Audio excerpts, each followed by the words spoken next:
Good morning. I know we haven't seen each other for 3 years, but good morning, everyone. Thank you. The Minister, Mr. Robert Courts, MP, has arrived, so if I suddenly stop, it means he's standing at the door, and I'll hand over to a better man than me. But first of all, let me say that on the 5th of September 2022, in the evening, I attended a wonderful lecture by a chap called Andy, and now I've forgotten something White, but Andy was speaking about how to make an introduction. And he said, whatever you do, don't start how people expect you to start. So I thought I'd just put that in to start with. So you pay attention, you listen to what on earth this chap's going to say next. Well, I'm going to be now very boring and say, welcome to the conference for this year. The emergency exits are there, and follow me. They're the best instructions. But otherwise, stick to the main stairs, and we muster outside over there. The facilities are on this floor. Ladies down the far end, chaps halfway down on the right. Now, if you get stuck at all and you need to ask a question, please ask me. I probably won't know, but the people who will know are Ben and Anna. Anna is standing at the back there, and Ben I've lost for the moment because I think he's been with the minister, but there's Anna, so any questions, or Rob for that matter. We are meeting to talk about collaboration in time of crisis. And I think we've seen just a few over the last 3 years. So I think we've probably all got something to say and think about and to offer. And the offering is as important as the listening. So I hope you will offer. During the day, you'll find in the courtroom where you had coffee, there'll be 3 flip charts. One for what went well, one for could have gone better or was disaster, and the other one for what we can do better in the future. And in fact, we'll be addressing those 3 points in the first session after the Minister has spoken. We now come to the bit where I tell a joke and I dance because we're filling in time waiting for the Minister.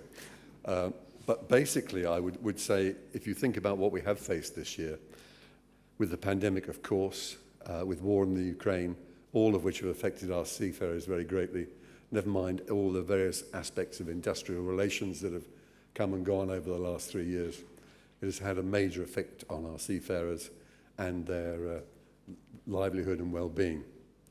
Not to mention the effect we're probably going to see in these coming months on our older seafarers and indeed the children of seafarers, as we're looking to see how the current crisis on incomes affects them and fuel prices.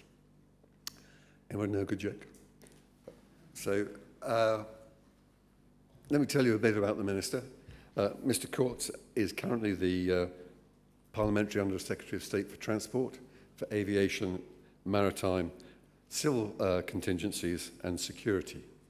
He was the Permanent Private Secretary for the Department of Transport. And may I introduce, ladies and gentlemen, Mr. Robert Courts.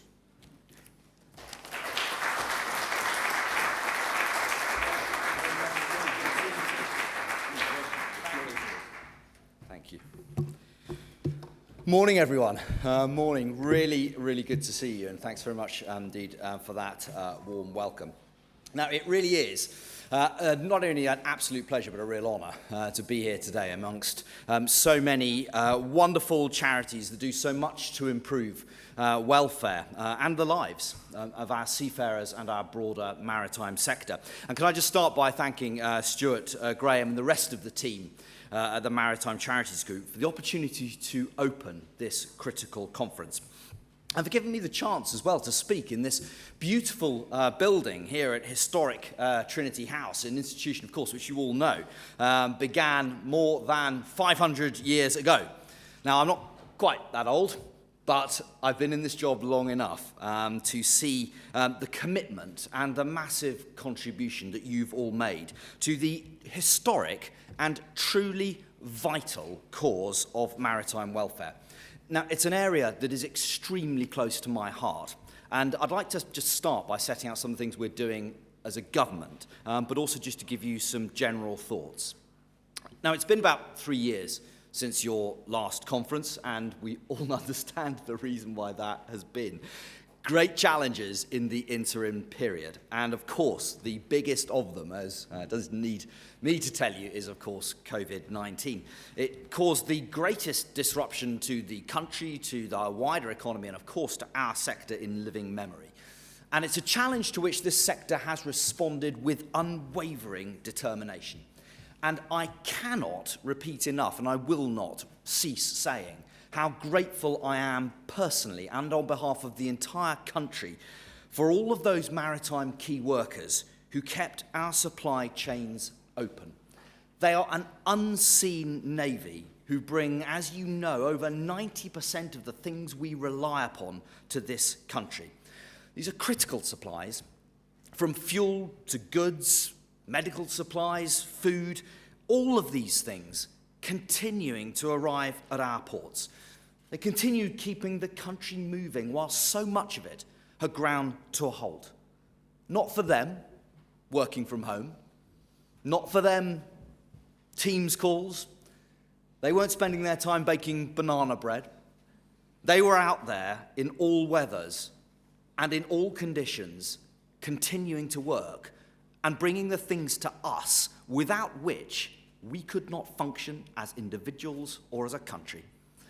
And it's because of their skills and their grit, because of the dedication from our seafarers, because of them, that we're now well on the way to recovery and growth.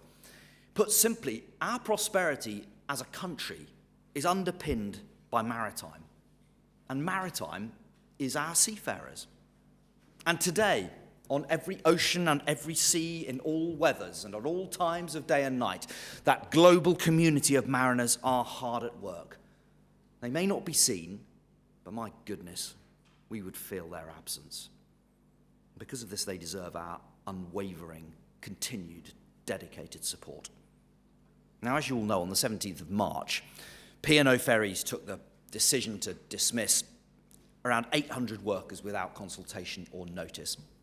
We've responded to that, clearly, but the response has reached beyond addressing that individual incident and intends to tackle some of the welfare, the training issues, some of those structural issues in maritime that have been left unaddressed for far too long.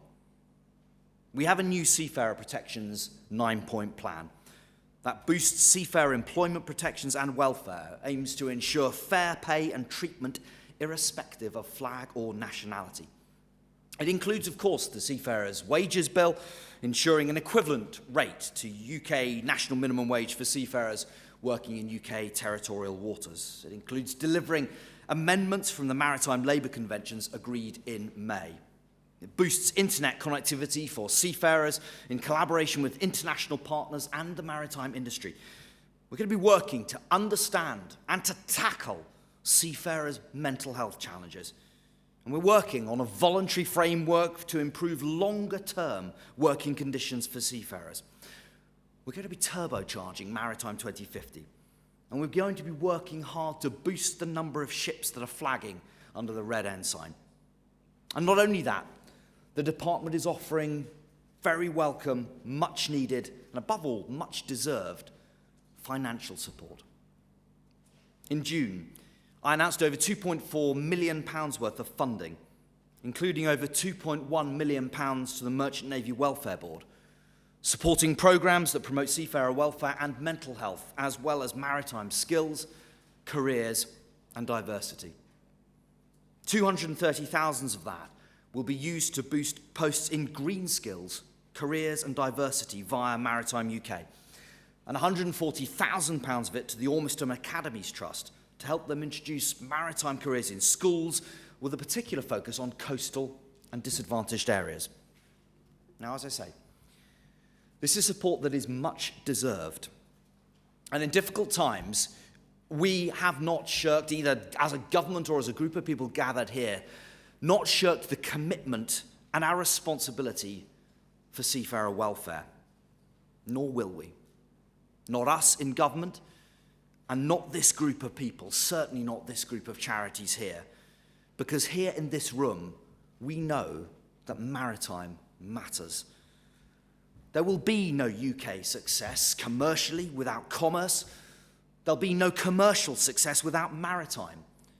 We cannot hope to have a thriving, happy, successful maritime sector without maritime welfare. And that's why this conference is so critically important. So thank you very much for having me along today and for everything that you are doing. Very best of luck. I look forward to hearing from you.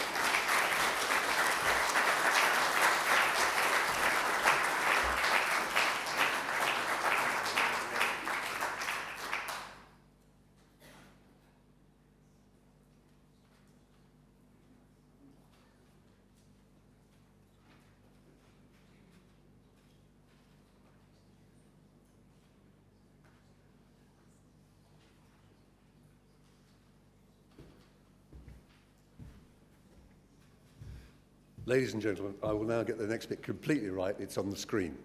So can I ask you to welcome the first item this morning. And Helen, where are you, please? And here's Helen, who will chair it. And if the other members of the group would like to come up and take their seats, that would be fantastic.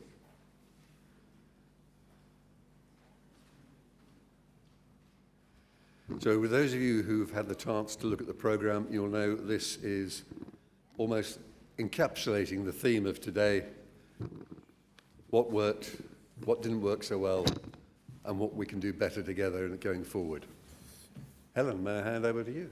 Thank you very much, Graham. Well, welcome everybody to your headline and first panel debate of today, where we are going to be delving into our topic of the conference, collaboration in a time of conference. So our panel today represents some of the leading charities and organisations that have really been driving this greater collaboration since the COVID pandemic, and we are absolutely honoured to have representation from both the Merchant Navy and the Royal Navy with us today.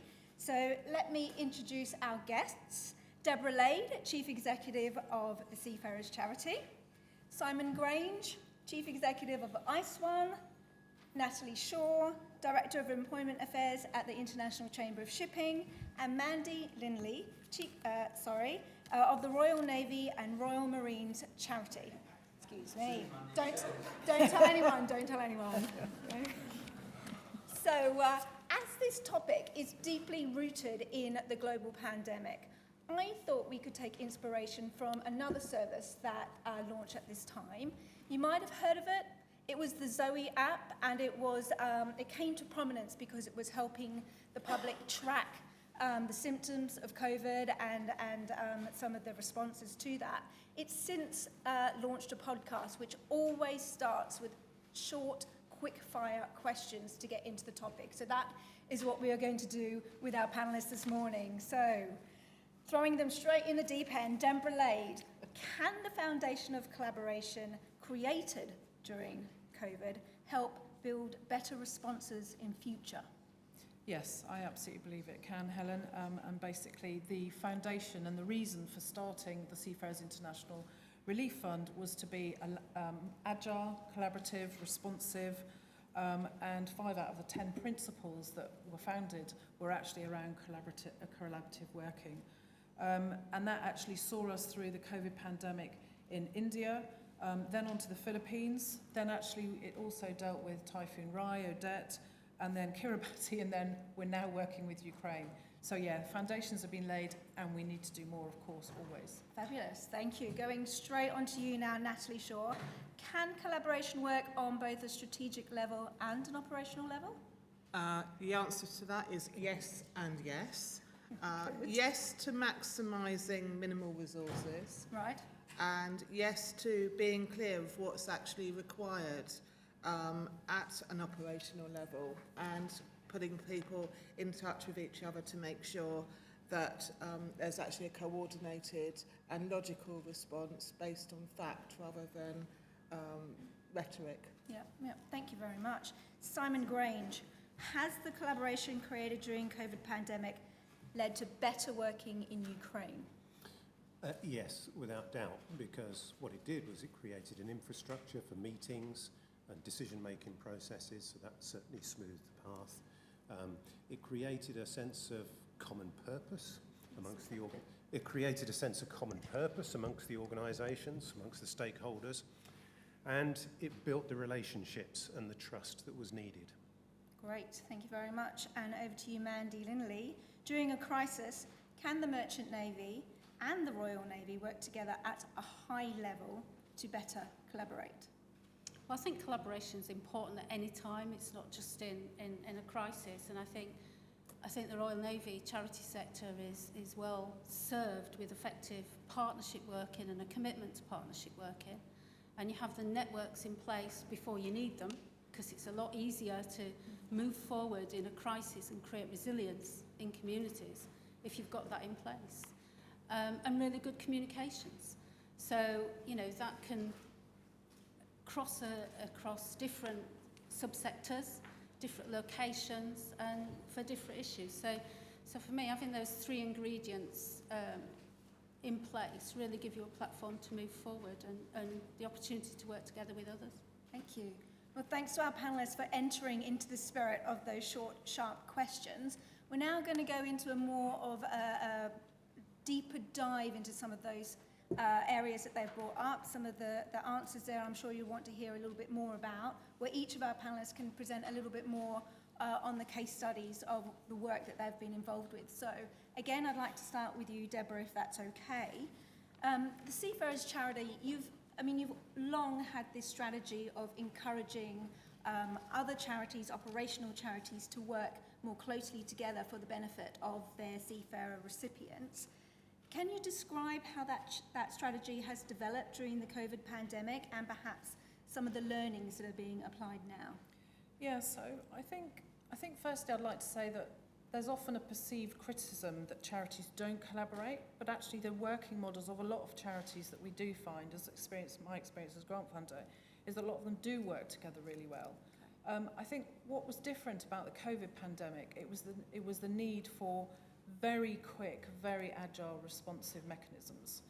And actually, in terms of the Seafarers International Relief Fund, which was set up particularly for international work in India initially, the first thing we did was have a working group meeting. And it was incredible to see what each party brought to the table. And the sharing wasn't just about we're going to be doing this. It was actually about I'm stuck in this particular area. You know, asking for help, working across borders was different.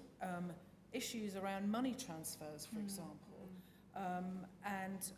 you know, for example, Sailor Society had a program that they were doing, and then the other organisations, Mission Seafarers and Stella Maris, were actually working with them. So, okay, if you're providing this, how can we also help? Well, we might need to take the paracetamol out of this, but so it was really deep dive into sharing aspects, to making sure that it could go further, really working together and linking at a deeper level. So that was incredible to see. Again, that's not saying that doesn't happen in normal times, but it was the speed at which it happened. And we were having to find new and different answers, I guess. I think the other thing is, you know, we can take those ideas and we can move them forward. And as I said, you know, the surf has actually moved forward from COVID to where we are now, actually, Ukraine. But also now we've got a massive issue facing us all, certainly within the UK and beyond, which is the cost of living crisis. And so actually, what have we learned from everything that's been happening? I mean, we've had, you know, crisis, you know, it's not collaboration in crises, it's crises, isn't it? Indeed. We've just had to look again, you know, at ourselves and see what we can do each time to up a gear, you know, think differently, move forward. So now with the cost of living crisis, for example, ourselves, Trinity House and Merchant Navy Welfare Board, have put an email out to all the charities that we work with and basically saying, what can we all do to work together to deal with the cost of living crisis? And I think because we've got the mechanisms in place, we've got some ideas on how we can get started. So that would be, you know, that would be great if we can also make a real success of the cost of living crisis because this is into the long haul now, isn't it? And it's not just affecting those we support, but actually it's affecting the very fabric of our charities.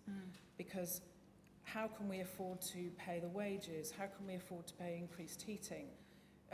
Staff are talking about having worked remotely for a long time, coming back into the office for winter because they can't afford to heat at home. If staff leave, at the moment, the staff replacing them, much higher costs. So, again, we've got another crisis that's coming forward to that we've got to deal with. Yeah, thank you. So it's been incredibly helpful. Thank you. You've described some of perhaps those more complex structures that you have developed throughout the last couple of years. Have you had to re-look at your governance around those structures and perhaps work with your stakeholders to modernise the governance as well? Yes, and actually the SURF was very good for that, and because there was such a wide group. So SURF initially started through an ICS member raising the issue of COVID in India. And so International Chamber of Shipping came to the Seafarers charity because we had the grant mechanisms in place. We've got the financial mechanisms, we've got the governance mechanisms.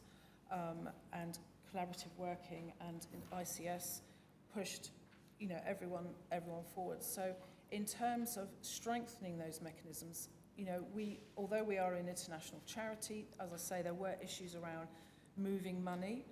There were issues around, these emergencies, particularly in India, needed to deal with, for example, the vaccination crisis and making sure that seafarers could be vaccinated and remain on ships and move forward. And so we were actually turning around grants initially in 48 hours. So we'd said we would do it within a week, but we were actually turning around, the first 5 grants were turned around in 48 hours.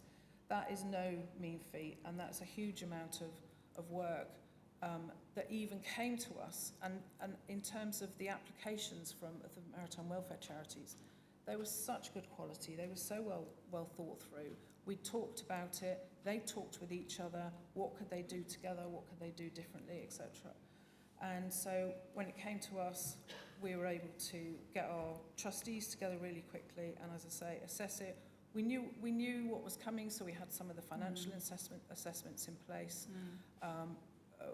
We knew that the working group had been talking about things, but yeah, it was really good to be able to look at. Normally it's 4 months, so to do it in 48 hours is pretty good. Yeah. So, I think that's evidence in itself, isn't it, of how successful these new structures can be. Can you give us perhaps some idea of the scope of the fund? Because my understanding of it is that it doesn't cover all services. There's other kind of protections there for seafarers in regulation, and other organisations have responsibility. What kind of falls outside the scope of that fund? Yes. So when we looked at this, you're quite right, Helen, we were looking at what can we do, where are the gaps that we can fill? And obviously there are certain things that shipping companies need to fulfil with an MLC 2006. Yep. So anything that was an obligation upon the shipping company, for example, we wouldn't be doing the shipping company's job, so to speak. So these were areas where actually things fell between the gaps. So we look quite carefully at those sorts of aspects. We also, for example, it had to be a charitable endeavour, although it could be any entity that was doing it, but it had to be a welfare endeavour. So those were the main things, but I think I've run out for the moment. Okay, wonderful. Okay, so we'll move on now to Natalie, who, and I actually benefited from this, I have to say. I had some skin in the game in this with Nautilus, but you were instrumental in establishing at least 2 kind of global COVID welfare and strategy groups during the pandemic. Can you describe for us the context of the work and perhaps its importance and the lessons learned?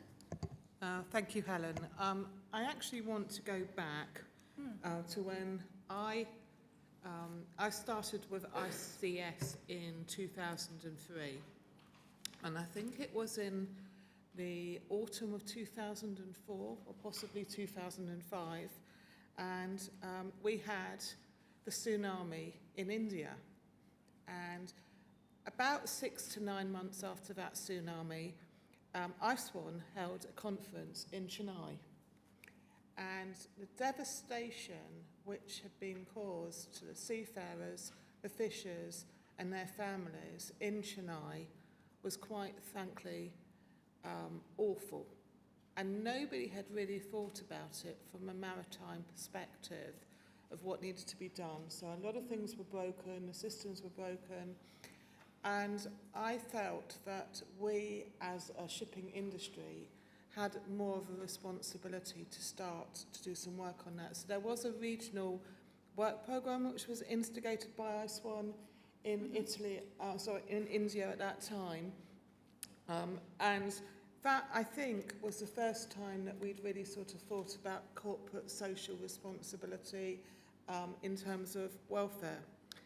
Moving on a little bit more, we then had Typhoon Haiyan, and I see Peter Swift is in the audience because at that time I wanted to follow up on my concerns that were expressed during the tsunami, but we weren't going to let the same thing happen again. So I contacted a limited range of people who at that time I knew had an interest in seafarers' welfare, and also at that time I was on the welfare committee for the Sailor Society.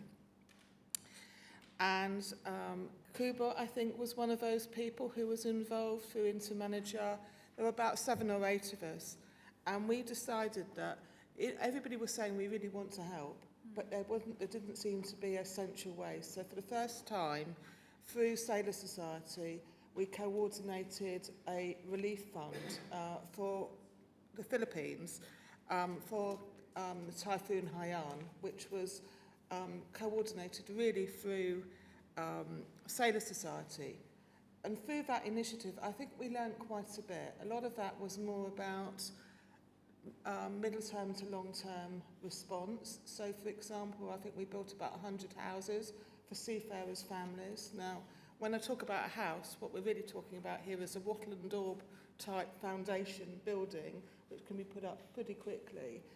Just to house those families, we put in a medical centre, we did various other things, really to benefit for the medium to the long term. Some could argue, and I think this is where we got into some, whether that was the best use of the funds we had, but at the time it was seen to be the right thing. We put in place a school. We also put some fishing boats in place for the fishers because a lot of them had their fishing boats destroyed.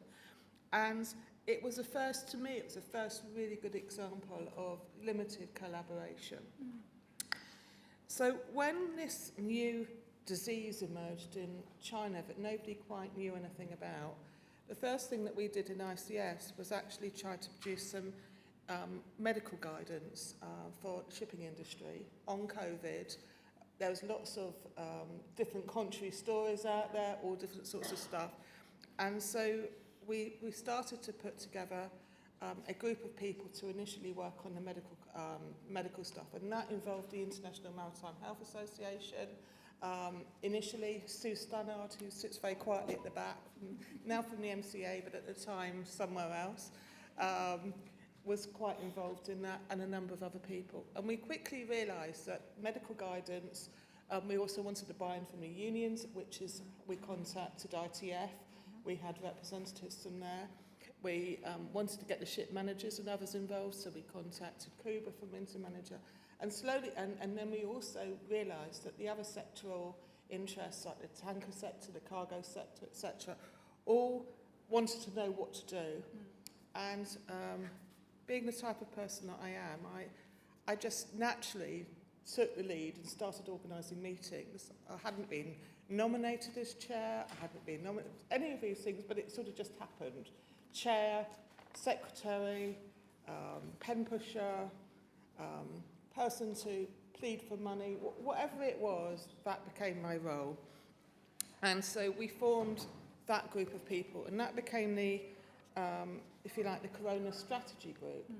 Very quickly, we realised, actually, we really need this to be, COVID is an international effort, we needed to involve the international organisations, so we started to have representatives from the ILO, the IMO, the WHO, and slowly but surely what was started as a fairly small nucleus group turned out to be at one stage, I think, a group of 75 people over Zoom at different points in time, probably meeting about 3 times a week and constantly moving on to the next project. In conjunction to that group, we then realised that actually there also needed to be a welfare group where we could try to get the welfare agencies working together to decide this money that was going to be generated, how best we could make sure that that was used on an international basis. And now, because I am a trustee for the Seafarers charity, and because the Seafarers charity's remit is global, and it wouldn't have been seen to be parochial towards one church group, it would have been seen to be more equitable because they are a funder of funders. We decided that that was perhaps the most logical way to go, so then the grants could be applied for by the charities as Deborah described. So we set up that group. After about a year and a half of the two groups having slightly different purposes, we came together as one. It's almost now that certain things are in place, and we started to move the two bodies together.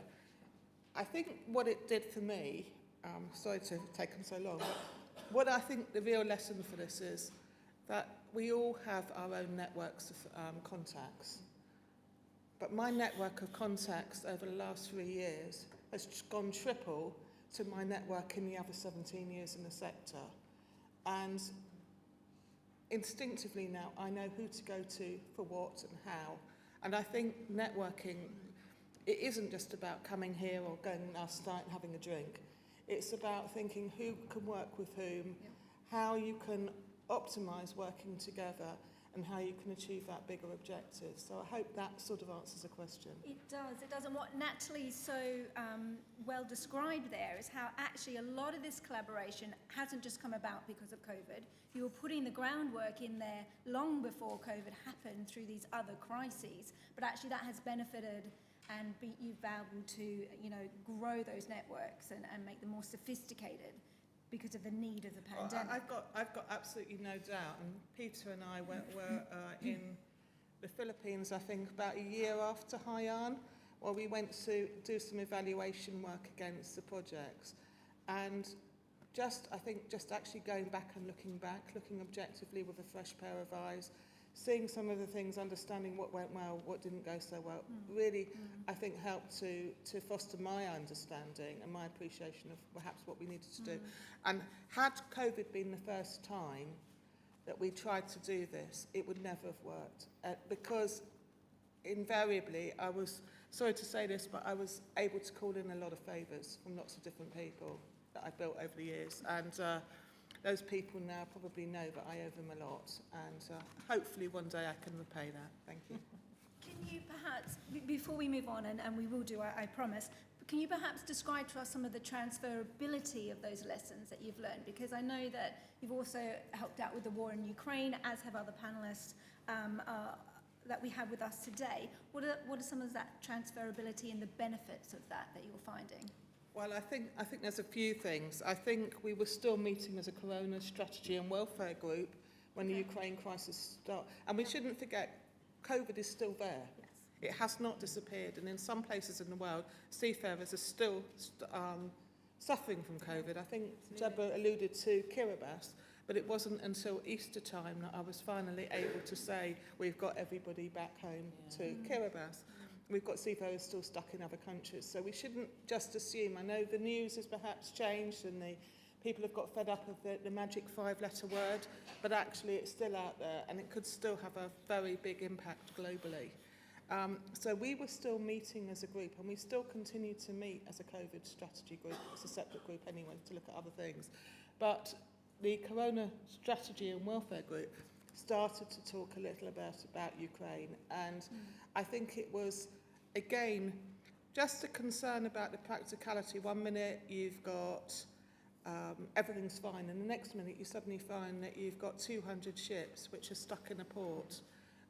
We didn't know who those ships belonged to. We didn't know who was on board those ships. There was lots, we didn't know if they were safe. We didn't know if they'd been attacked. So we were able to initially, again, through our different sources, decide what information do we need, what do we need to collect. We produced a database quickly, which Andrella has been handling at the back. We talked about what areas of response we could support. I know, for example, that Sailor Society had somebody on the ground who could help in a certain respect, but could they get the support to the ships? It was a bit difficult because of the protections and the threats which were being made. But by having everybody regularly talking, I think twice a week on the phone, it avoided duplication of effort, and it also meant that the right questions could be asked and everybody got a consistent response. But I'm sure Simon will touch on that more. But that to me is the lesson learned. Is it may seem a lot of people you're talking to, but actually having a consolidated and everybody working with the same information, I think, is pretty critical. Absolutely. Well, that is a very nice way for us to springboard over to Simon's experience. And of course, ISWAN launched its Ukraine Crisis Support Fund in March, I think it was. And obviously, well, I would expect that you've had some learning from some of the other work that you've done with these organisations on the panel. Can you perhaps paint a picture for us of the urgency of the situation that you were facing and how collaboration has helped? Yes, certainly. So one of the immediate concerns was how we would get financial support to individual seafarers. There was a real concern that people had lost their homes, trying to get their families evacuated, and whilst many companies and ship managers were actually supporting their individual seafarers, there was still a lot of others who were falling between the cracks.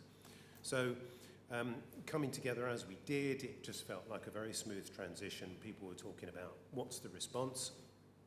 We looked at it and thought, well, we can offer a quite straightforward fund that will offer out hardship grants. Because we were familiar with that, we had an existing fund, not on the same scale, but we had one.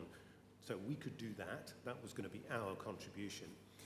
But for a small organisation like us, one of the challenges is when you do something like that is you've got to get the money in as well as out.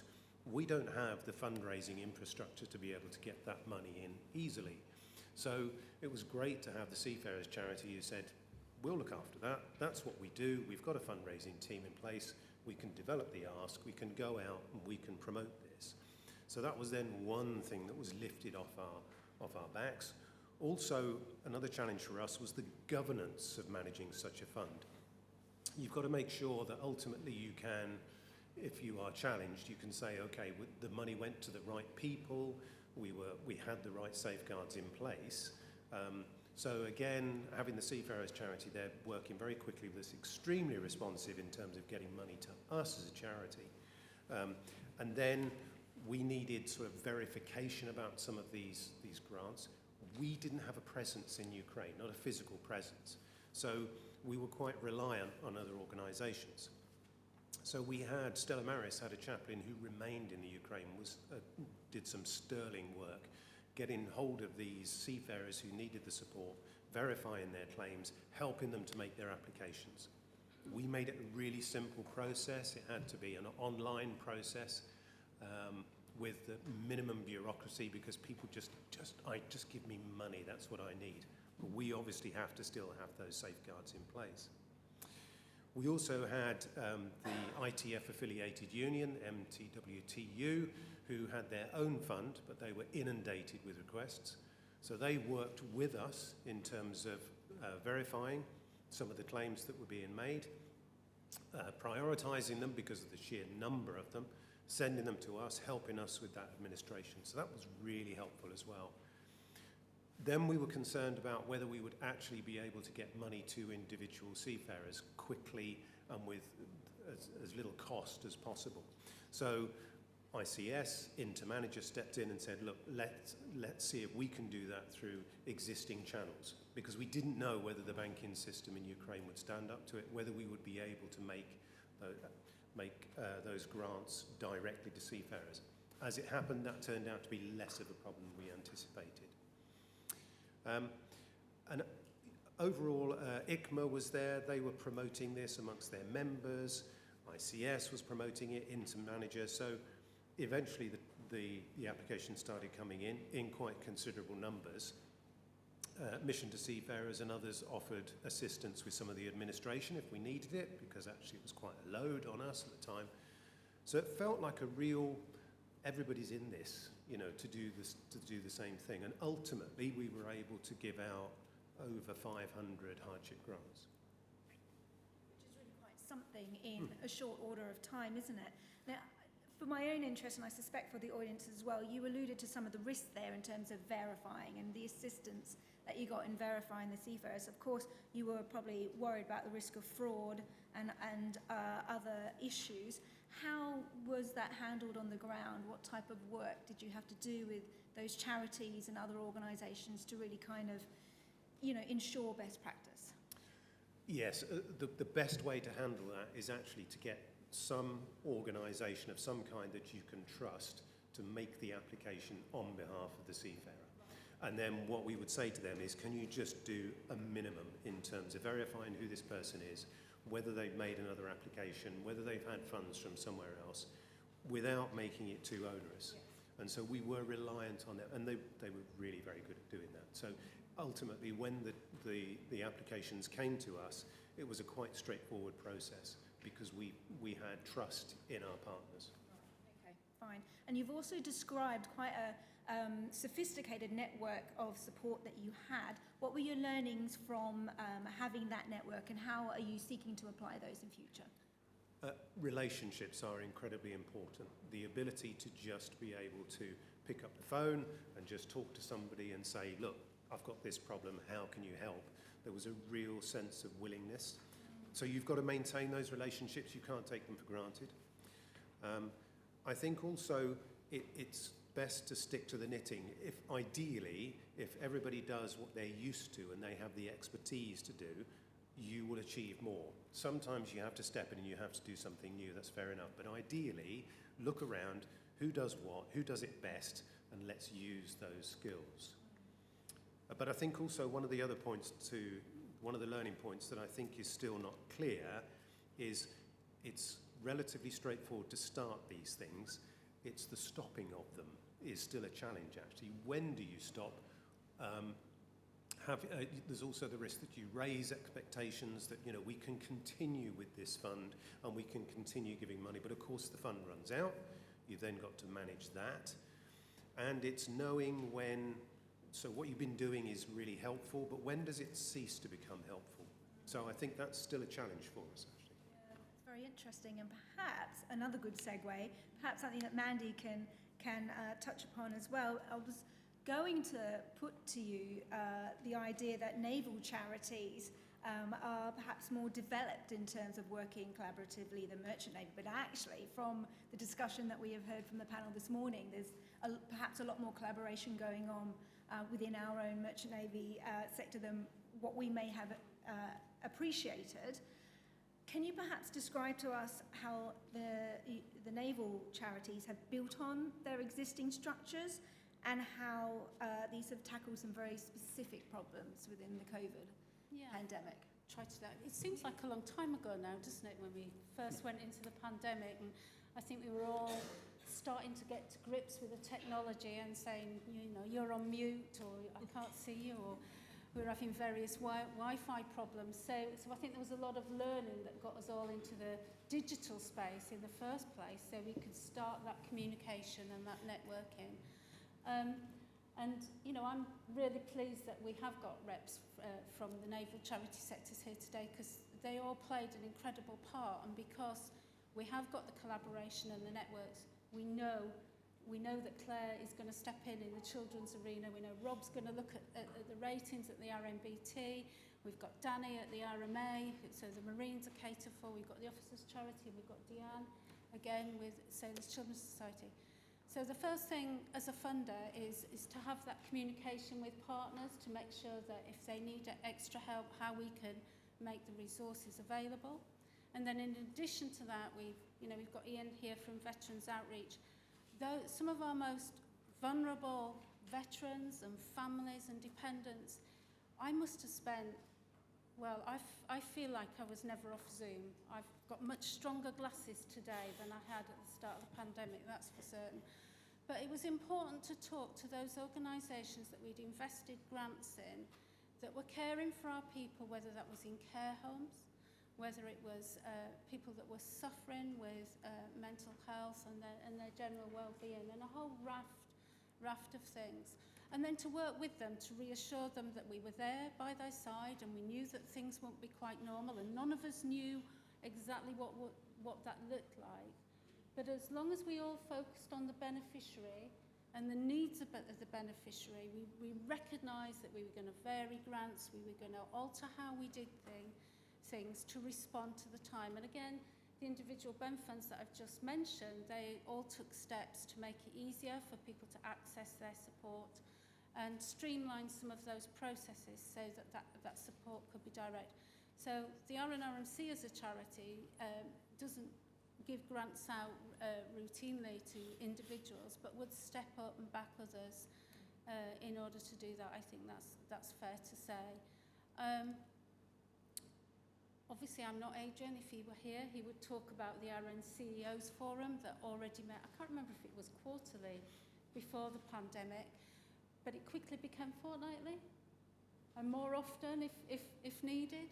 So the faces on the screen were routinely talking to each other each fortnight, and we knew what was happening. We were, establishing what was going off and creating new processes and routes and keeping those communication channels open. And I think as a result of that, we all understand each other a bit better. We know how we operate, and a good deal of that has been baked in. Also, a number of our charities are located in the same building, so we're not globetrotters. I was sat here thinking, I've never been to the Philippines. I get a trip to London and a night with the London Fire Brigade in the middle of the night. It's another story. But we do know where our charities are. A lot of Portsmouth-based, or in Plymouth, or up in Fas Lane. I think what was interesting for us in particular was the Navy, because it's a military machine, and you'd think, well, this is going to be okay. But if you think about the individuals, there were still lots of issues that we needed to deal with. So in terms of the work we do with the Navy, and we provide a whole range of services, suddenly it was about creating a hardship fund, a COVID fund, that was available to charities, some of which, people were losing investment income really fast at the beginning, and to be able to be there to support individuals, they needed to know there was a cushion, that there was money available if that was necessary. But we also, it was funny listening to you talk, because we had the COVID grants that we were literally turning around, sometimes overnight and sometimes 48 hours. I suppose what we'd not expected was that when you're sending carriers to sea, there's a lot of people on board, there's a lot of people to vaccinate, there's a lot of people to isolate. So not only were sailors due to leave their families, but they were leaving their families 2 weeks earlier to go into isolation. Where were they going to put them? So trying to create accommodation that people could isolate. Some of the places that were put into use were not ideal, so comfort packages, some of the accommodations. So, some of the nice touches, and just letting people know that we were there to help them. And then commanding officers as they went to sea. And there was no shore leave, of course, because wherever you were in the world, you couldn't land. And it was difficult contacting families. So often we'd get grant requests in to do something on board to boost morale and efficiency. And also one of the regular cries was for SIM cards, local SIM cards. And there's lots of photos and footage of sailors wandering up and down jetties with their local SIM cards, making those calls home. So I think we learned a lot from that, and our grant making's more or less gone back to normal. But a lot of the things that we did with the Navy previously, we have continued to do, and we've also increased the welfare grant that we give to each ship, so the commanding officer's got something at his disposal that he can act on quickly. So I'll just pick up on the fundraising piece that somebody mentioned as well, because we are all charities, and by definition, that brings an element of fundraising. So I think one of the challenges is that when you're fundraising, it will just drive that competition piece. So it's really important when you're collaborating to work together and really keep focused on the needs of the beneficiary to try and overcome some of that that competition, how we work together to support common beneficiaries and can work together to achieve what's best for them. Mm-hmm. Can you... Sorry, Simon, did you want to come in there? No, I couldn't agree more. I think that's it. If you keep that focus on what the beneficiaries need and then identify where the gaps are and who's best placed to fill it. And it is difficult because you've obviously got to think about your own income, but at the same time, that there was that real sense of collaboration, and I think this was the real advantage of SURF, is the money's going to go into that fund. They will, you know, that group will then consider who gets the funds, as long as, and you can do whatever you need to do and concentrate on the operational delivery. Mm-hmm. Yes, certainly on fundraising, but also in terms of back office expenses and kind of shared services. I know that I'm sorry, terrible with acronyms, RNRMC, almost there, thank you. You made some savings, didn't you? You made some kind of shared services throughout this process that you're now benefiting from. Can you describe some of that for us, please? Yeah. See, this is Adrian's piece, not mine. But as a group charity, so we have a number of linked and subsidiary charities within our structure. So we already provide back office. So we do the grant making for the Royal Marines charity.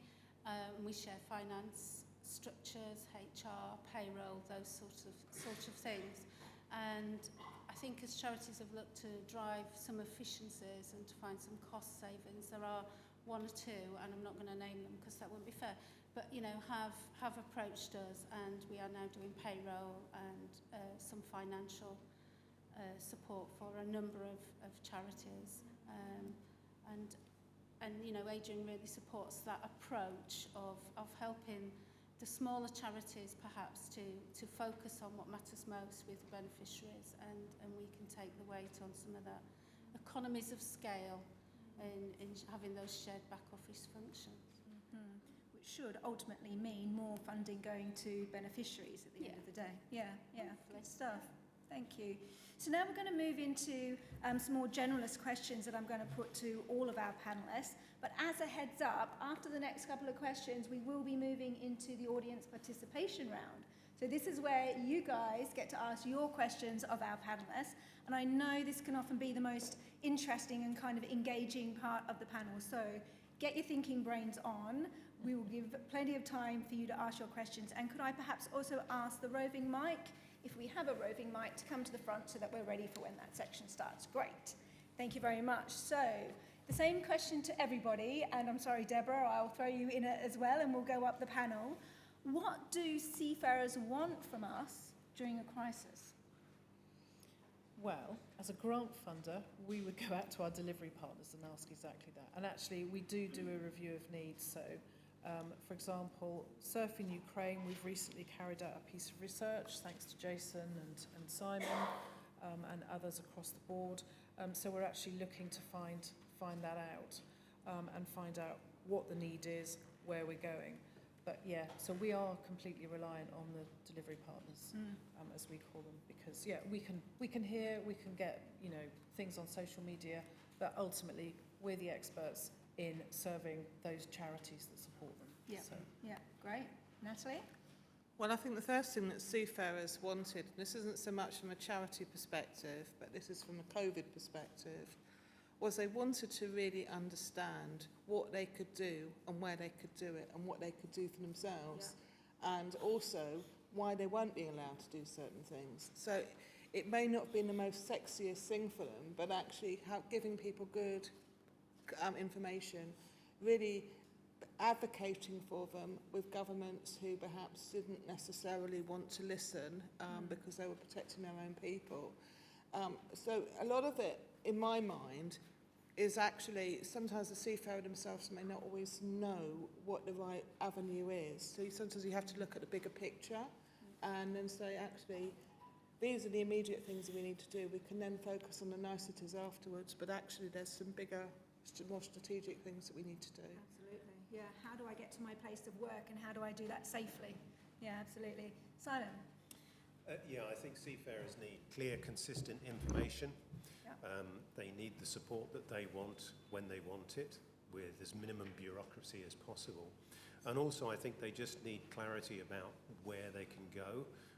Sometimes it can be confusing. There's lots of different sort of avenues of support. They're not particularly interested in who they are. They're not going to pick and choose. They will just go for the first one on the list. Yep. I need some support. How can I get it? So the more collaboration there is between the different stakeholders, the better. Yeah, thank you very much. Mandy, same question for you. Just echo, really, what's already been said. It's about clear, accurate, concise information, knowing where to find that information. I don't think you always know in a crisis what you need, so it's useful to have some sort of menu of support of what's available, and then develop it from there. But keep talking to the beneficiaries and those that are on the front line working with them, and be flexible and adapt as you go. And I think that's what our beneficiaries require of us. Yeah, great. I'm going to stick with you now, Mandy, and we're going to come back down the row. What can hinder organisations from working together? Apart from being on mute.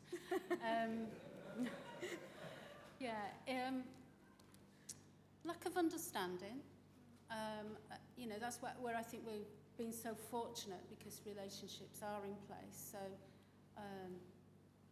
that really eases things. So, but really just, not understanding what's needed, not knowing what people are doing, panicking. Don't panic, just wait. It will emerge. I mean, you've got to be ready to respond to whatever comes through the front door, but don't panic and get it wrong. Take it in, I was going to say in waves, but that sounds really twee, doesn't it, on the back of the pandemic. But We like a maritime partner. yeah. So, just take time to consider and get it right, and be prepared to keep changing what's needed. Be flexible and agile. Mm-hmm. Yeah. Great, thank you. Simon? Yeah, what can hinder, I think, is any sense of competition. So that's something we have to try and avoid. And also, the sheer volume of meetings. It's quite, you can create an environment in which, yes, here's another crisis meeting, here's another group. So I think it's about clarity of purpose for each of those fora, and making sure that we just stop. If we don't need to keep doing it, then let's stop it and let's adapt and do something else. Learning how to stop. I think that's a clear message coming out, isn't it? Natalie, over to you, please. I think also trying to leave your own personal political views at the door, looking at what the issue is in hand and how you can work together, whatever your particular leaning is, for the better common good, and looking at how you can best bring in additional people when you need them at that point, and then almost like some were saying, then know when to say, actually, we don't need your support now because we've now moved to a different thing, we need to bring somebody else in. So it's this sort of agility, and but certainly, I mean, my relationship with the ITF has never been better, and the ICS historically and the ITF relationship was very hostile. Yeah. You don't always have to be hostile to each other. There are still times when we have differences of opinion, or we sort of wink at each other, and we both know where we can predict where we're both going to be coming from, and we really know where we're going to actually meet in the middle. So it's a bit of that to a certain extent. Just leave your egos at the door. Yeah, absolutely. Last word, final word? Yeah, I think relationships, and sometimes, there are issues that get in the way, competition for funds, perhaps, not traditionally working together in certain ways. That might have been something that happened, previously. You might have been rejected for funding for something, whatever it might be. And also looking, sometimes we're so focused on what we're doing, and so running from one Zoom to the next, or whatever it might be, that we actually stop ourselves achieving more sometimes by actually not just taking a breather and sort of looking up and thinking, right, okay, what is the big picture thing here that we might have missed, and looking for those gaps still, because you're so focused. I mean, I'm an activist, and I'm so focused sometimes on doing things that I need to think, actually, what could we do better? Where can I get help from? Okay, I'm stuck on this particular thing. Can I call Natalie, Simon? You know, who can I talk to? Getting people together to actually review where we've been, what we've missed, being honest about what's not worked, what might work better, trying different things. So, yeah, giving us, I suppose, getting lost in that moment of just, you know, panic, focus, you know, driving forward, just, don't let you hinder what's happening. Yeah, taking the ego out of it and stepping back and seeing the bigger picture. Thank you. Very interesting answers there. So now it is over to you guys on the floor. We have our roving mic here and ready. If you want to just put your hand up if you'd like to ask a question, I'll try and get to as many of them as possible. When I do come to you, perhaps say your name, and if you've got a particular question for one of our panellists, let us know, and if it's general, then I'll put it to our panel. So please, starting with this lady in the yellow. Yes, hello, I'm Celie Watson. I'm the charity manager at Greenwich Hospital Charity. And my question Natalie touched on it, but I'm putting it out to the panel. Collaboration requires human beings. Human beings most of the time are affable, sometimes they're not. What are the practical and interpersonal considerations that you think are important that make collaboration a success? Natalie, would you like to start with that? I'll certainly start with it. But there's plenty of other people in the room who have been involved in the projects I'm talking about, so they may see it in a different way, and I certainly welcome their thoughts as well. I think the first thing is being open to be part of that group. If you're doing it because you feel you have to, or because you've been sent there, then it becomes quite clear that that tends to be pretty much of a passive person who's sitting on the end of a Zoom call. And we certainly had some of those people. Now, that can be an advantage to you in the sense of then being able to get the communications consistent, so at least that person can pass that out. But like in all good projects, you have a team of doers and you have some peripheral people as well. And you do need a good nucleus of people from different walks of life, I would say, to be able to get that message out there and to get those differences of opinions. I think you also need to be able to question if something is potentially going to work, but don't assume just because it's failed in the past it might not work in this particular situation. And take risks. If you don't ask, you don't get in this world. That's the one thing I've really learned. You need to be clear what that ask is, but quite often you could get what you want from the most surprising sources. And I was just thinking back to a point that I think a couple of people made. Some of the success, I think, of the Surf Fund was not just the money as itself. It was also people who were able to say, well, we can't necessarily give financially because we're already giving to this. However, did you know, for example, we've got a coach which is going out from X to Y. We've got some spaces on that coach. Would you like to actually get some find some other people? So you're starting to get companies or organisations talking to each other. And certainly, I think, in terms of the evacuation scheme that the ITF were involved with, that was a really good way of being able to do things. Those coaches would have been run anyway, but if you're running them with 20 people, you're running with 50 people, you're evacuating. Putting people in touch with each other can be a really valuable thing. Thank you. Simon? Yes, I would add to that the ability to listen, because you really, you might think you have the answer and you can go in very focused, I'm going to deliver this is what, but actually listening to others and recognising that you may not be the best person to deliver and that somebody else might have a better response. Would anybody else like to answer that question? Can I just build on that? Sure. Just in terms of, sometimes we go to the same people for the same things, and it's looking wider in your team. And sometimes there are team members who, whose lights are hidden under bushels, basically. And actually, if you think you've got a chance of developing that team member and getting some diversity of ideas and opinions, it's worth, putting that to them. And their initial reaction may be, no, I'm not doing that. But you could perhaps, encourage them, support them, you know, let them see how it's working for you or whoever's doing it for one session and then go for it. But I do think looking at different people within your organisation and more broadly, you know, it doesn't have to be in your organisation. It could be some, you know, your organisation working with someone else. So yeah, there's just huge diversity in all of us. And yeah, diversity of ideas and creation, I just think that's so important in crises like this. Sometimes it's not the most obvious person or the most obvious answer.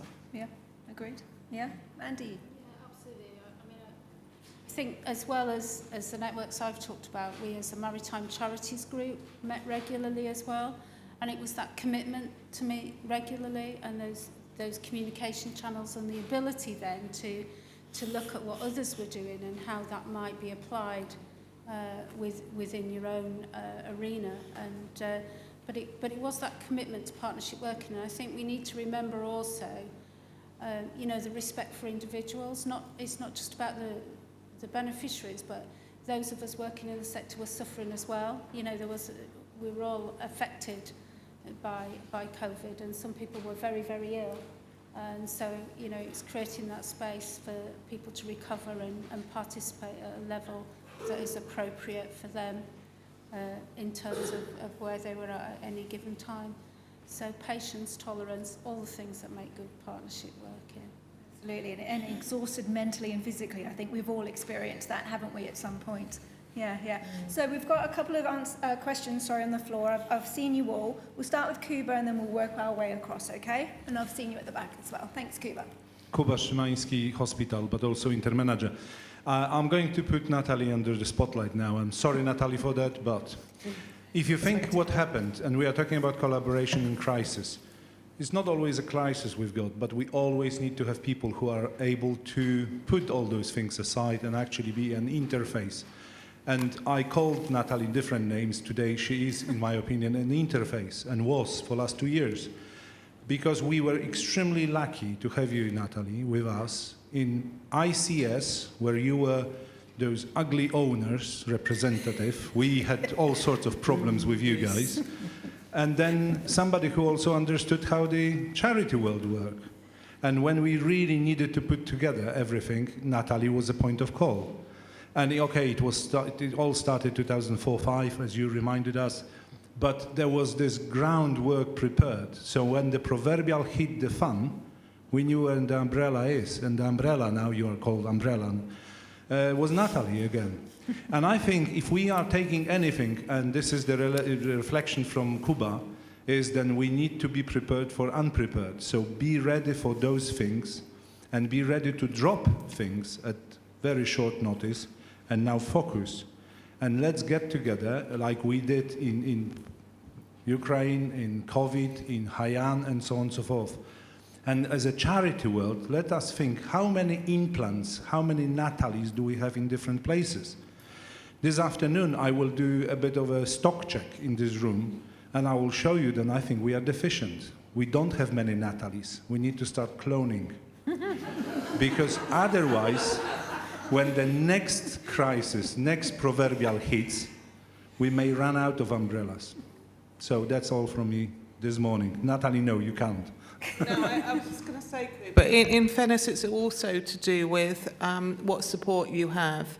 And the one thing that I can say, we had a new Secretary General who joined us in the end of 2018 in Guy Platten for the and Guy is an ex-seafarer, and I say this seriously because his predecessors perhaps weren't ex-seafarers, and Guy had much more willingness to understand seafarers' issues than perhaps his predecessors had had in ICS.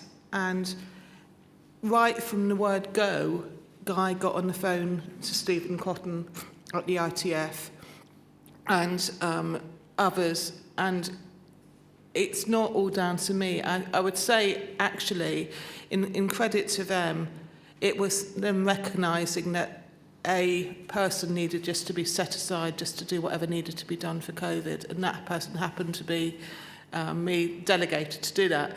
But I couldn't have done that if I didn't have a supportive boss and And also, I would say, equivalently, my equivalent in the ITF, Fabrizio Barcelona, who's perhaps a bit more timid, ironically, because he's from the ITF, and I, has done an equal amount of work and a lot of stuff behind the scenes. And I feel very guilty that it sort of reflects on me, because actually it's been an equal partnership. Yeah, absolutely.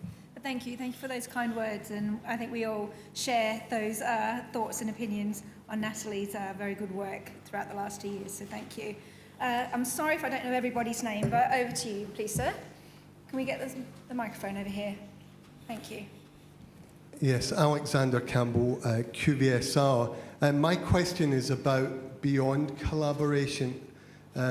We're often criticised, particularly in the charity world, as occupying sometimes the same space, very close space. So I'm just wondering if this collaborative working and bringing people together, I think at times you spoke about 75 people on the same Zoom call, beyond collaboration, is there maybe areas been identified where there can be savings made by mergers, by coming closer together, particularly in this cost of living crisis, sharing office space we spoke about. So is there anything in the collaborative work that saw opportunities beyond collaboration, maybe towards merger and working as one? Yeah, very interesting question. Who would like to take that first? I'll have a go. Please, please. I think the M word. I think a lot of people just say, yeah, mergers, absolutely, but not for me. And yeah, it's difficult to move forward around that. But I think what the interesting challenge for the maritime welfare charities is that a lot of them are very, very old, 200 years, 140, etc., etc. And actually, what can we do to do this and move it forward? And the thing is, we're all so proud of our history, our heritage, the staff we've got. And so it does take a big leap of faith to look at mergers. And I know my charity, for example, in the past was very keen on a merger with another organisation, and it was not handled, I put my hands up, it was not handled professionally and very well. We could have done a lot better. So I think we all need to be honest with each other. And if there are opportunities, we need to develop those relationships and see where you can pilot joint working projects, areas together, perhaps sharing, like you've already talked about, some back office expenses, small baby steps perhaps to make you feel more confident, you're comfortable. And then the other thing is, as charities, we've got the staff on the ground and then we've got the trustee boards. The two, sometimes will not have the same idea. A trustee board say, you should be collaborating, or we should be merging, or they would be ideal to take over. So again, you've got to have those sorts of collaborative conversations within your organisation. How better can we work with different organisations? What might we do? I just think it is a minefield, actually. And maybe this is something where the Maritime Charities Group could help. Maybe we could actually, as a Maritime Charities Group, explore in some of our quarterly meetings some of these issues and have some ideas about perhaps having some others who have done similar things in the wider charity sector, or actually perhaps corporates. Ideally it would be charities, I guess, but perhaps there is something that Maritime Charities Group could take forward on this piece of work. But also the charities, what do you genuinely feel? If we were to do a survey, are there areas that you wouldn't admit to anyone else, but you might say in a survey, actually, we do such similar work with this organisation. It might be good to get together with them, for example, and say, okay, we are doing very similar things. Where are you going for the future? Where should we go for the future? Should we choose different grounds or different areas? Should we choose, to move forward?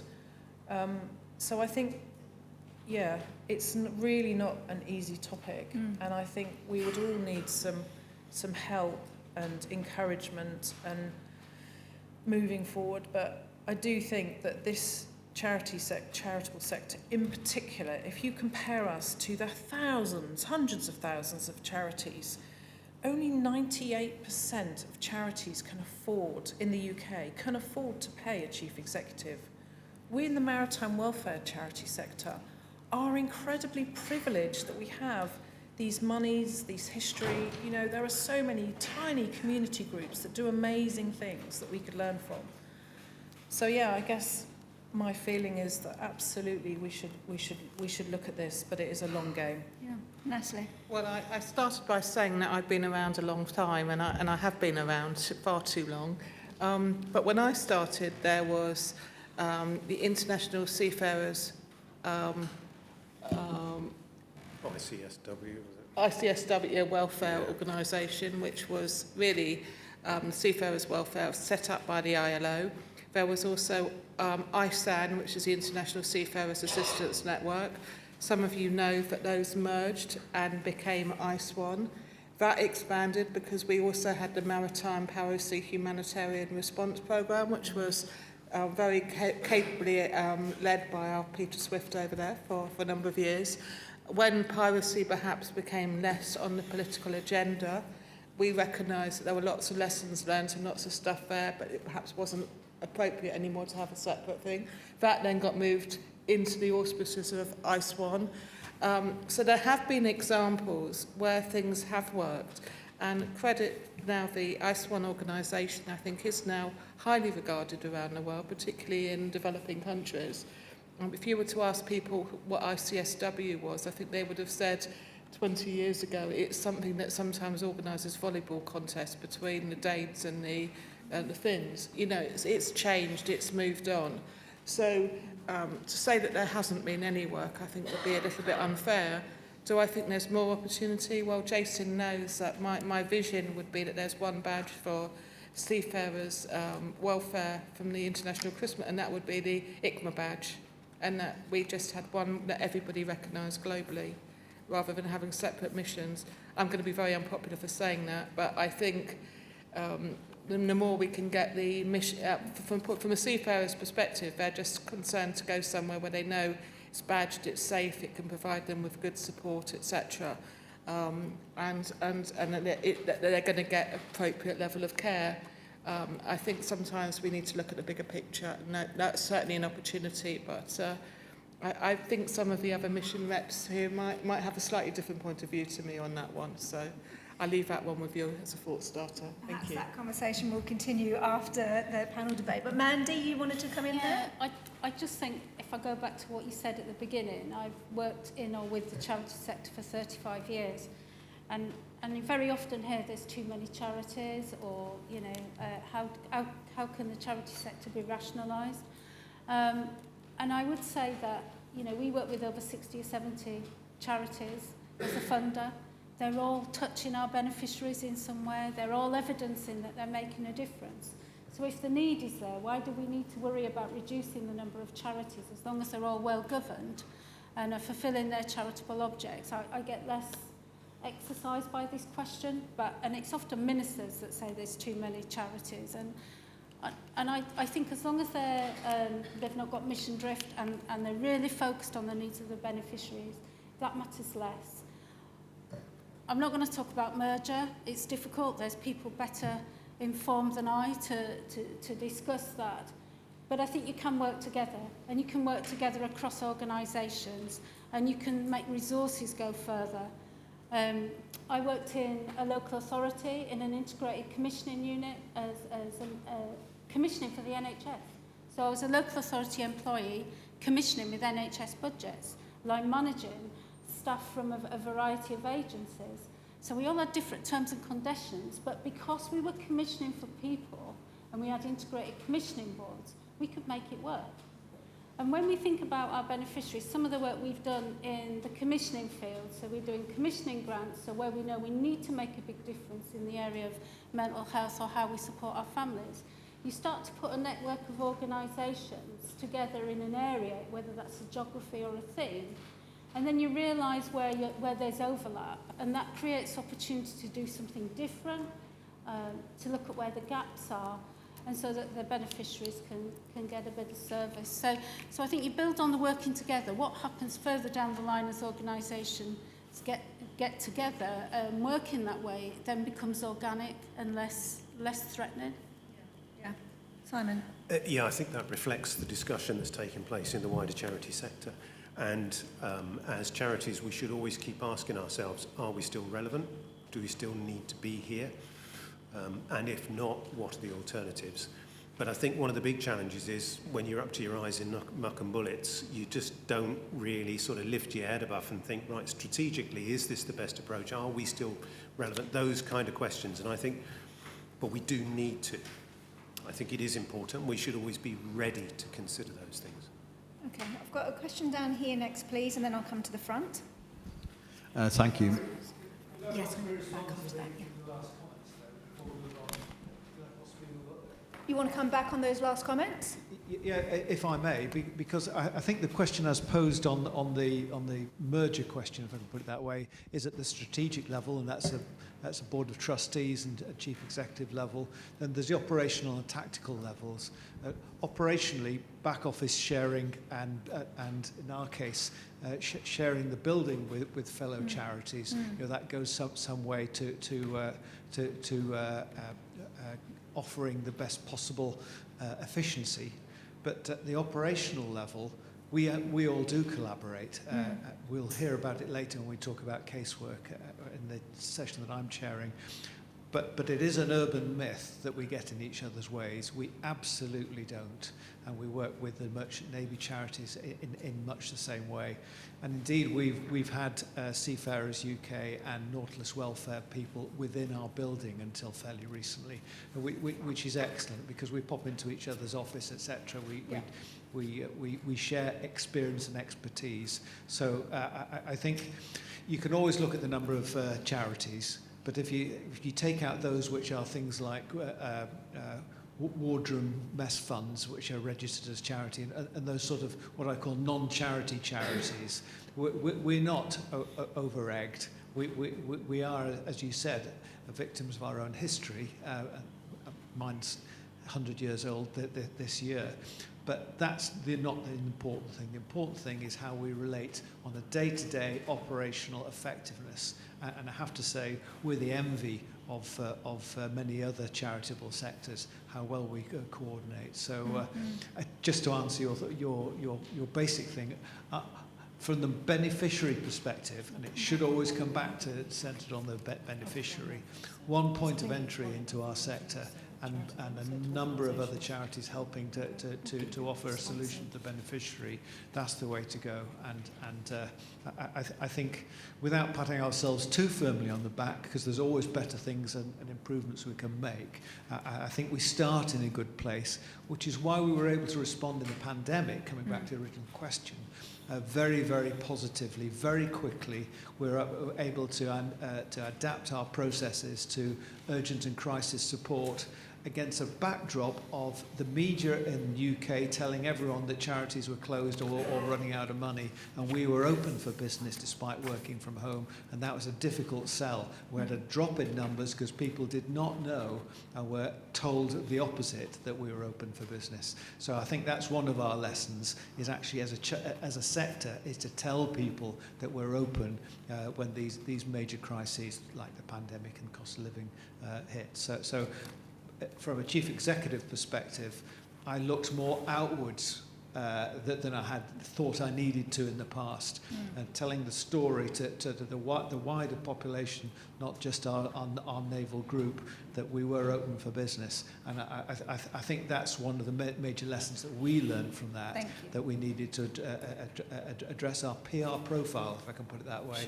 in a way that we had not anticipated. Thank you. I'll just allow a quick response to that again, if that's okay, and then we'll come back to your question. Yeah. So thank you, Rob, and thank you everyone in here. You know, in terms of the different angles and aspects that you take as charities. You know, each charity is unique, has a unique USP. And I think as charities, we often, and this happens in the wider third sector, you'll read in Third Sector Charity magazine about, you know, we're always being told that charities should merge, etc., etc. That same question is not asked of business, is it? And actually, it's about beneficiary choice at the end of the day. And if a beneficiary chooses to go to one charity or the next, if they know about that choice. So, yeah, it's a big deal to talk about this. You've opened a can of worms there. I've opened a can of worms. There we go. Well, there is a discussion ongoing throughout the day, so feel free to continue that after the session. But please, what was your question? Well, first of all, what he said.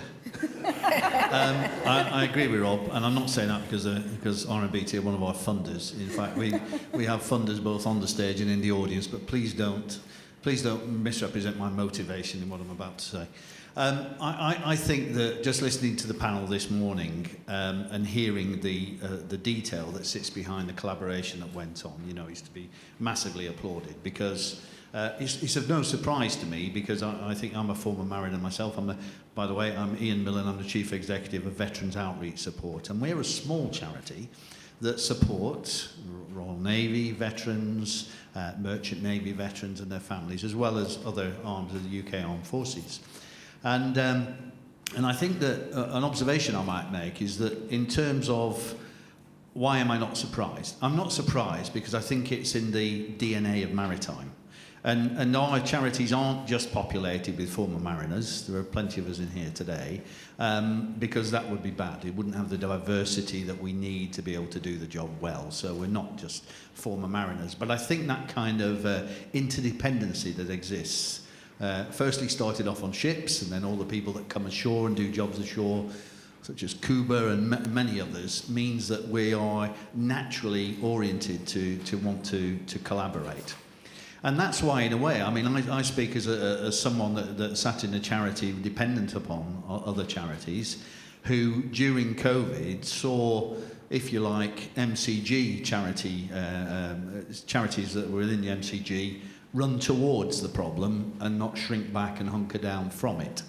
So, and all of the, and I'm not going to name names, but safe to say that was the kind of feeling I got. The phone calls you used to get, you know, Ian, what can we do to help more, and all that kind of stuff. So I think it's in the DNA, and I think the MCG and everybody in that group ought to be applauded for that.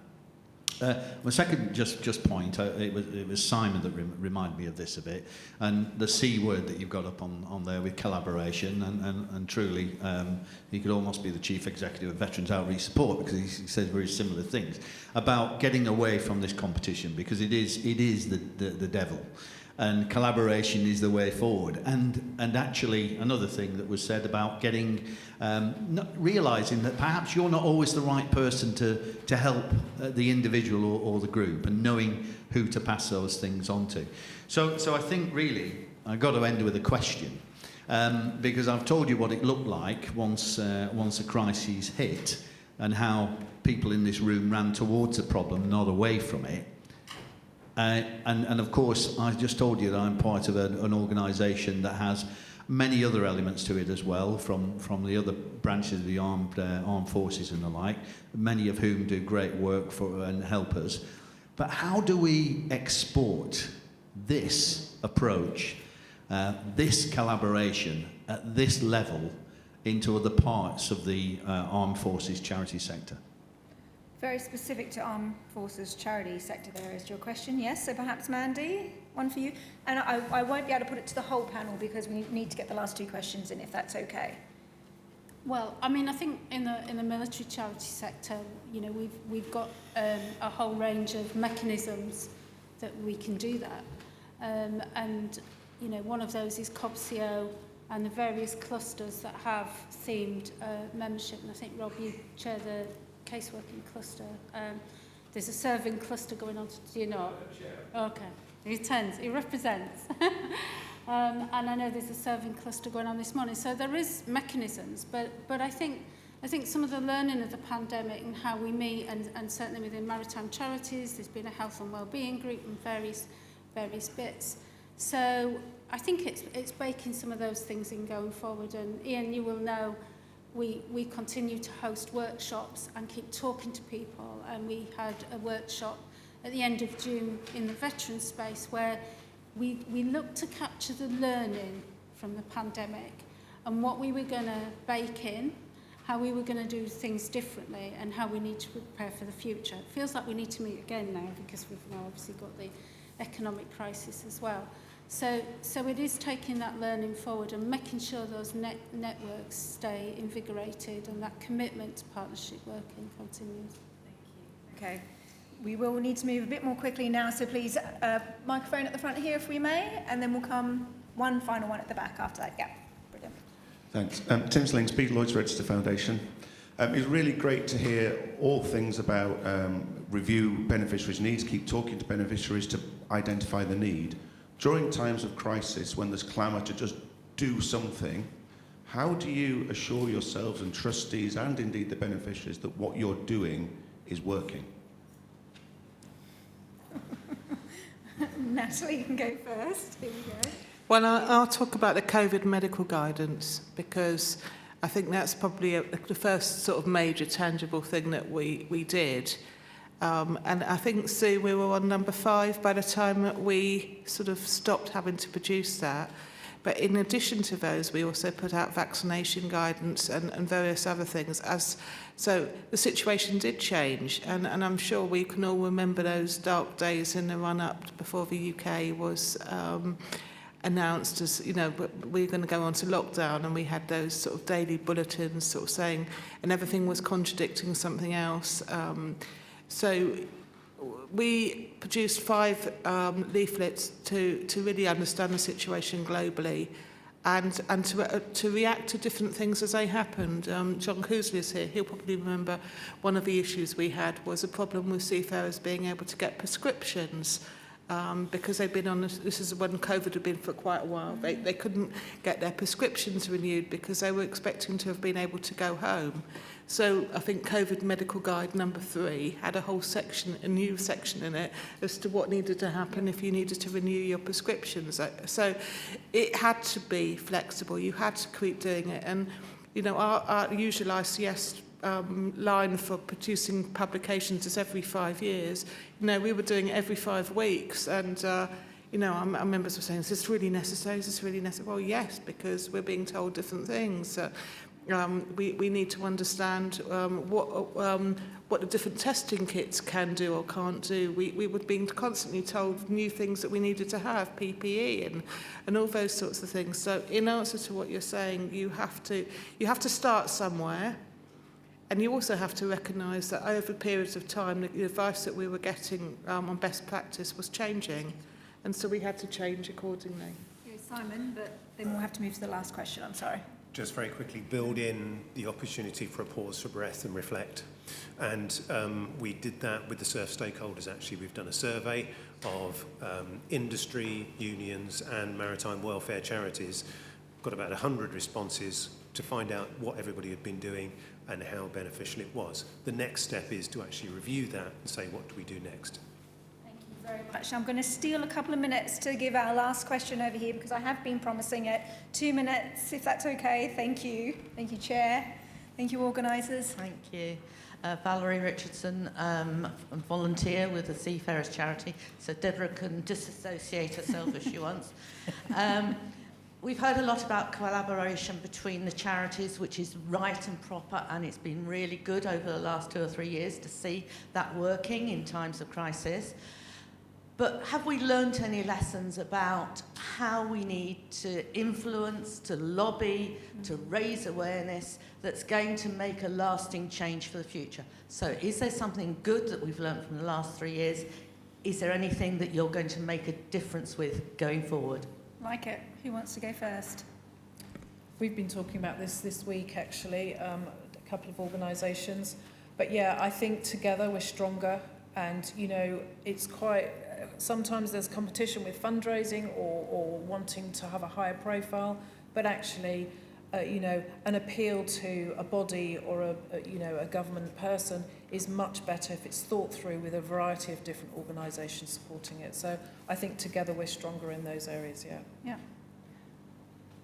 I think through our different actions and our collaborative action, we've gained credibility. And I think that's important. I think we need to use that when we have discussions with those that we want to influence. that yes, we know what we're talking about. We've demonstrated that. We are ready for the next crisis. You need to listen to us. Yeah, I think increasingly funding that's available requires partnership work in any way. There's the Armed Forces Covenant is particularly good at asking for partnership bids. The NHS will often look for partnership bids in their commissioning programmes, and I think we can learn from that. And where we do identify a particular need and we look at who's best placed to respond to that need, it's that commitment to partnership working that's baked into the delivery of projects and services. So I think there's a lot we can learn, and feed that in and lobby where that is appropriate so to do. Well, I was thinking of one example, and that was Lord Stirling. I think Lord Stirling, and I see John laughing here because I think he knows what I'm going to say, but Lord Stirling, when all this sort of COVID stuff hit, made some calls to people and said, how can I help? And the one thing he did was he was able to actually talk to the Prime Minister and various other things to actually get the Maritime case on the table. Now, we may not always agree with what he has to say about things, but sometimes you need a Lord Stirling to at least start the debate for you. And he wasn't part of our group. He was somebody who came to us and said, how can I be of assistance? And we took it back. And through that, it resulted in the UK government holding an international conference on COVID and COVID management. I don't think we would have done that if we hadn't had that support from Lord Stirling. So think of your Lord Stirlings in future. Thank you, Natalie, and thank you to all our panellists. Thank you for everybody for taking part in the discussion today. I think there's a lot of really interesting things there that we can continue talking about throughout the day, debating and finding solutions to. But please, can you now thank all our panellists?